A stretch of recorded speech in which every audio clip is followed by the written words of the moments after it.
16 years, 2,725 shows later, the curtains will close on Late Night with Conan O'Brien.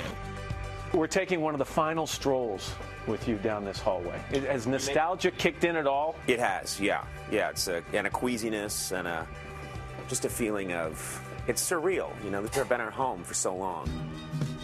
After Friday's last show, Conan will spend the next 3 months figuring out what stays and what goes for his new job hosting The Tonight Show. Oh, this is this is a llama head just tried to make out with me. Talk to me about where we are. This is your prop room. Of course, this is Triumph, the insult comic dog. Triumph's going? Triumph has to, yeah. He has to go. The head comes off. I don't know. I like to shock the children watching. This is upsetting. Are there? Oh, there's a lot of Triumphs. As you can see, yeah. It's like Saddam Hussein. There were 9 of them. In case anything happened, we have a lot of Triumphs. This is an S&M Winnie the Pooh prop. All right, that's a good place to stop then. Kermit just lost it. But so wait a second. It's a whole different time slot. Yeah. You'd like to say that your audience on this show is, young, hip, sexy. So, I know. I've always said that they are mostly in prison. They're shut-ins. They're on some kind of medication. When you go a little earlier, yes, does the same kind of humor translate? I think funny is funny, and nothing we've seen so far today is remotely funny, so you won't be seeing that. I believe that, comedy is something, if you get too cerebral, it goes away. It disappears on you, and you just have to go with your gut. I think The Tonight Show has to be funny, and I think it has to be fresh. I think we want to try a lot of new things, and I think we do that and people will be happy. Anything in here you would, bequeath to me? I mean, if you're not going to take it, that perhaps I could put in my office?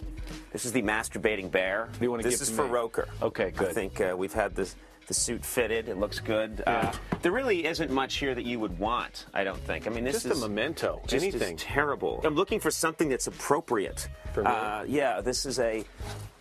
Oh, it's a rabid raccoon with a jetpack. No, I would see that. I would like that. This is nice. Can I have that? You may have that. That's the deal. Great. This is yours. That is cool. Yeah, you take this with you and enjoy. You come back to visit me in a year. This will be on my desk. Oh, I'm going to be out of television by then. Come on, let's go. This is the dressing room. There are rumors that I'm an egomaniac. That's not the case. Not everything has to have my face on it. Most things. This was built by a fan and sent in, and it just cracks people up. Every musician that comes on the show has to play this. Do you actually spend some time in here playing before the show or after the show? Yeah, I played throughout the day. So what's the dressing room look like out there? Is it more luxurious? It's just updated? A giant bathtub that they filled with cream, and I'm just going to lie in it. That's what they do in Los Angeles. You'll have lovely skin. So what of the set is going, what's staying? Anything coming with you? This is the Eisenhower mug. Can I sit in your seat as opposed to, because I'm always here and I'm sitting in that seat? Yeah, you sit there. All right, and you'll realize what it does to you.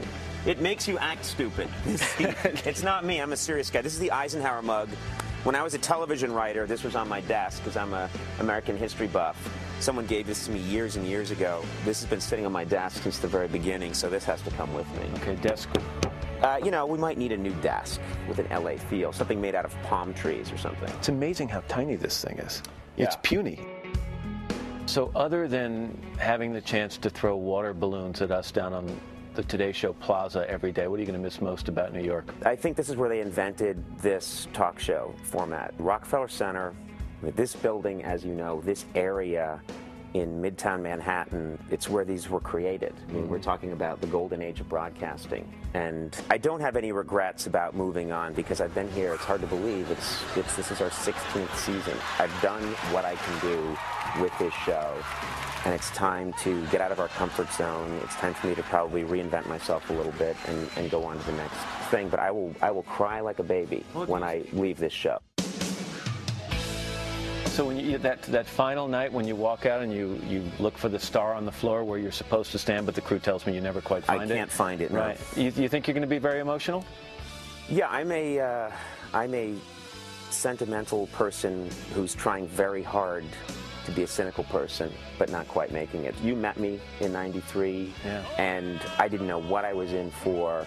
This show profoundly changed me. This is going to be very hard to walk away from. We will be rooting for you in LA, but we'll miss you here in New York. Thanks for talking to me, and get out of my chair. Get out of my freaking chair. I don't like it. I kind of like this. I don't like it. I may take this studio. I don't like it. And